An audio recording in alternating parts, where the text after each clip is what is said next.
bertaubat. Di tengah malam yang sunyi, seseorang terlihat sedang mengendap-endap ke sebuah kandang domba. Dia adalah Fudail, seorang pencuri yang kerap beraksi di malam hari. Kali ini, dia berniat mencuri seekor domba milik seorang saudagar. Fudail mengeluarkan pisaunya yang telah diasah dengan tajam. Dia meraih satu domba terdekat dan menyembelihnya. Domba itu langsung terkulai sebelum sempat mengembik. Namun, aksinya yang tiba-tiba ini membuat domba-domba lainnya gelisah. Kegaduhan pun terjadi. Satu persatu domba itu mengembik. Fudail segera memanggul domba yang sudah terkulai itu dan segera berlari secepat yang dia bisa. Domba itu terasa berat di pundaknya. Tapi Fudail tidak bisa berhenti. Jika dia ketahuan, maka nyawanya bisa terancam. Akhirnya, Fudail bisa pulang dengan selamat. Dia segera menguliti domba tersebut dan memotong-motong dagingnya menjadi beberapa bagian. "Besok pagi aku akan menjual daging domba ini," kata Fudail. "Namun, aku tidak bisa selamanya mencuri kecil-kecil begini." Bertahun-tahun kemudian, Fudail tidak hanya mencuri, namun dia juga merampok dan membunuh. Dia sudah tidak takut lagi pada hukum manusia. Selama dia tidak tertangkap, maka nyawanya akan tetap aman. Begitulah yang dipikirkan oleh Fudail. Orang-orang terdekat Fudail sudah berkali-kali menyuruhnya kembali ke jalan yang benar, berhenti mencuri.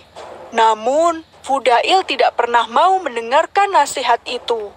"Aku sama sekali tidak takut pada siapapun, apalagi Tuhan yang kalian sembah itu."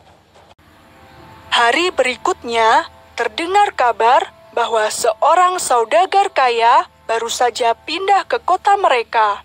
Rumah saudagar itu sungguh besar dan banyak barang-barang berharga di dalamnya.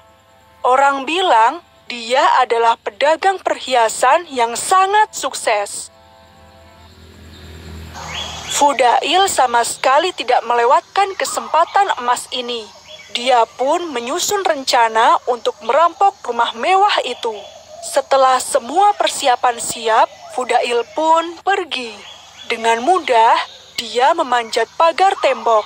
Kemudian, dia bergantung pada sebuah pipa dan meloncat ke lantai 2.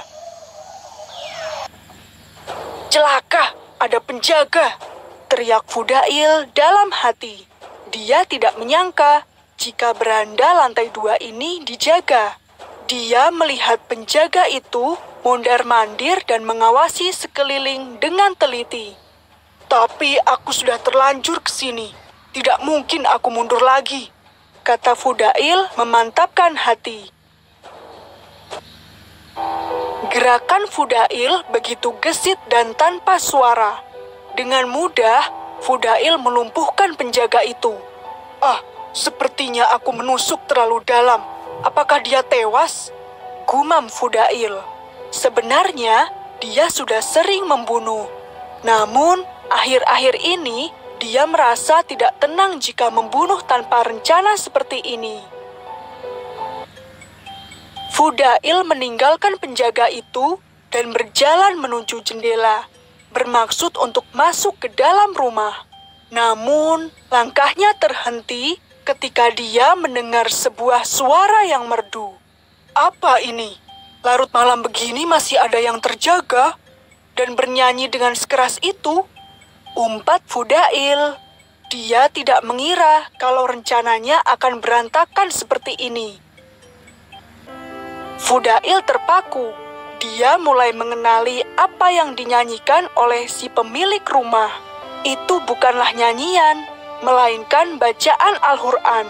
Fudail sudah sering mendengarnya. Namun, sampai saat ini, dia tidak pernah tertarik sedikit pun. Namun, kali ini berbeda. Suara itu begitu merdu dan terdengar fasih. Sungguh meluluhkan hati. Fudail tidak kuasa berlama-lama di sana. Dia pun segera pergi.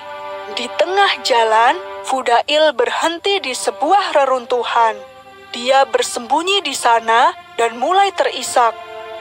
Ya Tuhanku, ya Rob, aku sungguh berdoa. Aku sungguh berdoa. Sudah terlalu lama aku mengabaikanmu. Akankah engkau mengampuniku jika aku bertaubat sekarang? Setelah itu, Fudail pergi ke Hufah untuk belajar agama. Dari ulama-ulama besar di sana, Fudail berhasil menguasai ilmu dalam waktu yang singkat. Hingga akhirnya, beliau menjadi salah satu dari ulama besar yang ahli dalam ilmu hadis.